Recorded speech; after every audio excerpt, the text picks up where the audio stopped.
the real situation, I would be afraid. And I would give up my faith. Not so with the early Christians. This is what we call commitment to the cause of Christ. Even at the point of death. Now the third persecution, chapter 7. Here we see Stephen, one of the deacons in the Christian church in Jerusalem. Stephen, he was what? He was stoned to death. That's why Stephen in history is the first Christian martyr. The first ever in the history of the Christian church to give his life for the sake of Jesus. You see the commitment he had here. At the point of death, he was stoned and he was dying. What was his last words? Lord, forgive them, for they know not what they are doing. Exactly the same as Jesus, while he was what? Uttering his last words at the cross of Calvary. Remember that? One of the siete palabras. Yeah. Wow. Amazing. He didn't give up. He was willing to give his life. We call this commitment to the cause of Christ. Now we see here the fourth persecution, chapter 8. Saul takes leading part here. Saul, who turned to be Paul, right? Before Paul became a Christian, he was the leading #1 persecutor of the church. That's why in the book of Acts we see there the persecutor who turned to be the preacher when he got converted in chapter 9 of the book of Acts. So we see here he took leading part. Now in the fifth persecution, chapter 12, James, the brother of John, is martyred. Next to Stephen, he was martyred. James. Think about this. Willing to die. Willing to keep on preaching as long as their mouth can open and their minds can still work and they are still conscious. Up to the point of death, they never gave up their faith.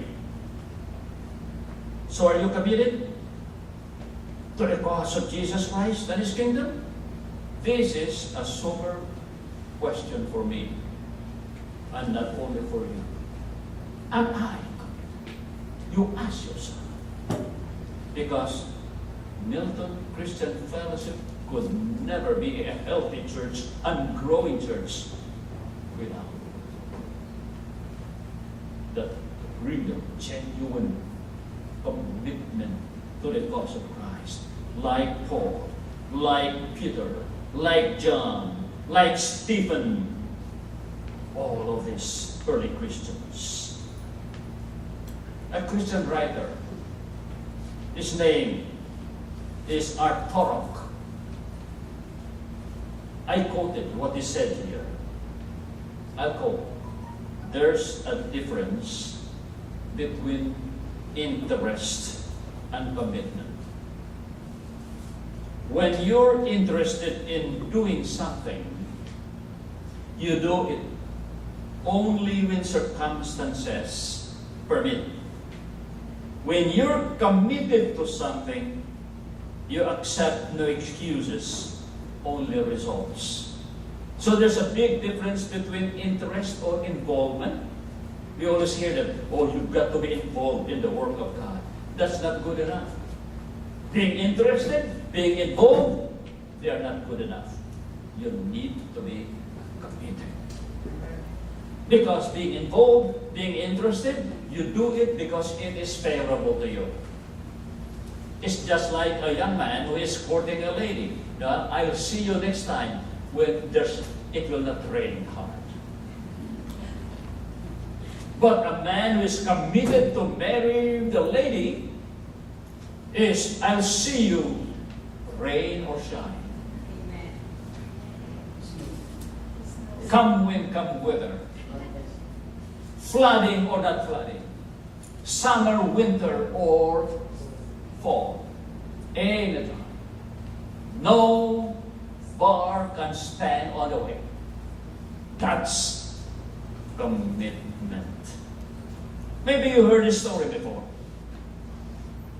I know, I believe, maybe some, but not all.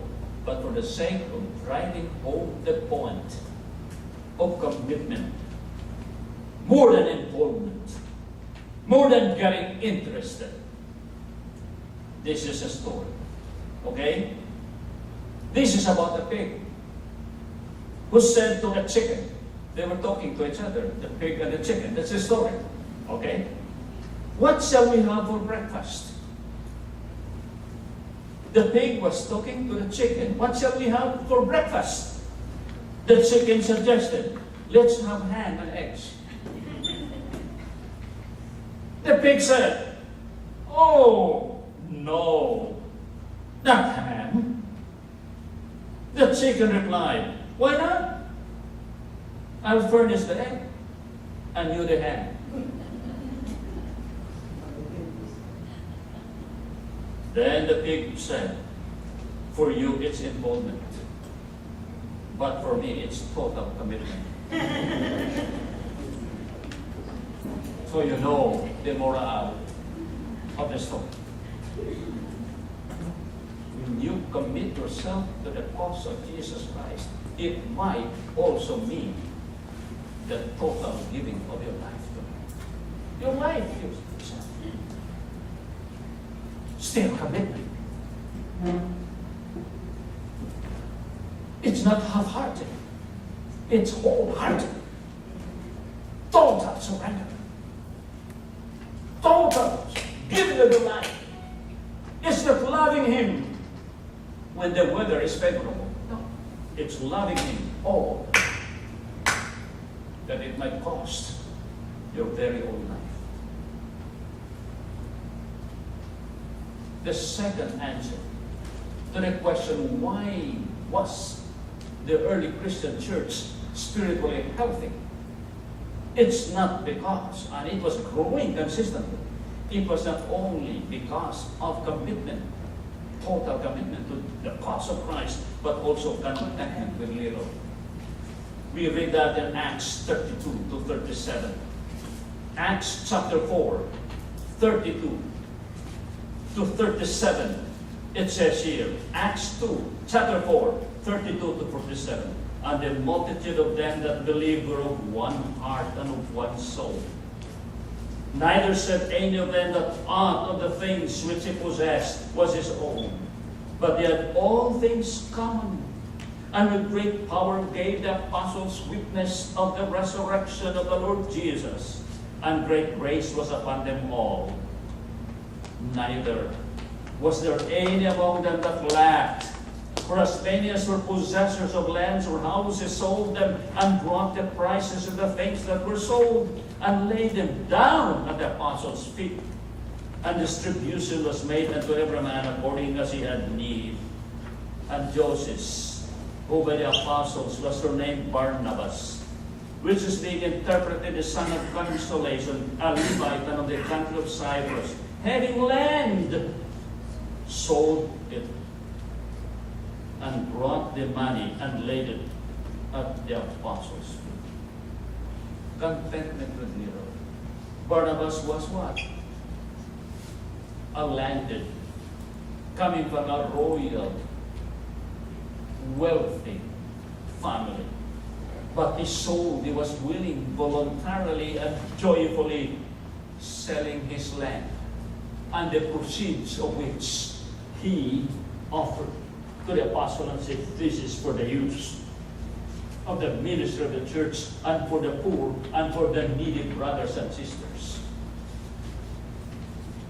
And this is only what we call the microcosm, the typical example of the lifestyle of the early Christian church. They shared with one another and they were just contented that everyone had everything that they needed. Nobody had too much and none had too little. Beautiful. This is a perfect, what we call Christian communism.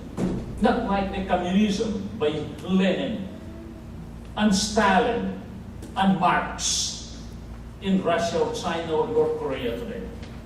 This is Christian communism. Because of love for one another, the wealthy are willing to share. My house is your house.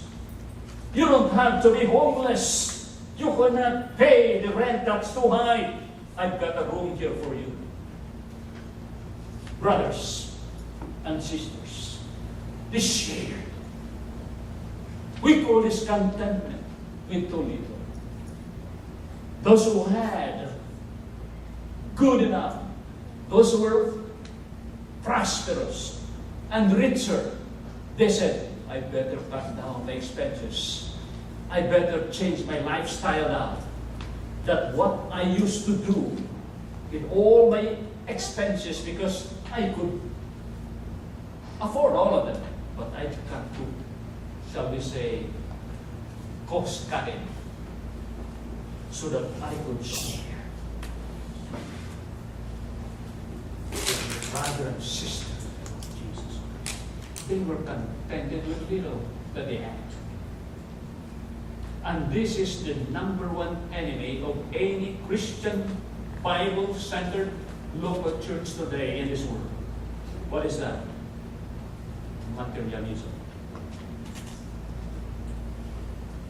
The desire, the unquenchable thirst for more and more material things.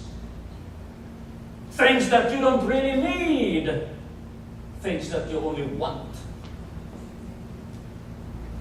This is the number one enemy of Christianity today. The reason why many churches today don't grow and don't reach out, they don't have the mind to support and send out the missionaries, because what they have is more than enough, but they don't like to give them because they want more and more and more. So they go into financing more of this.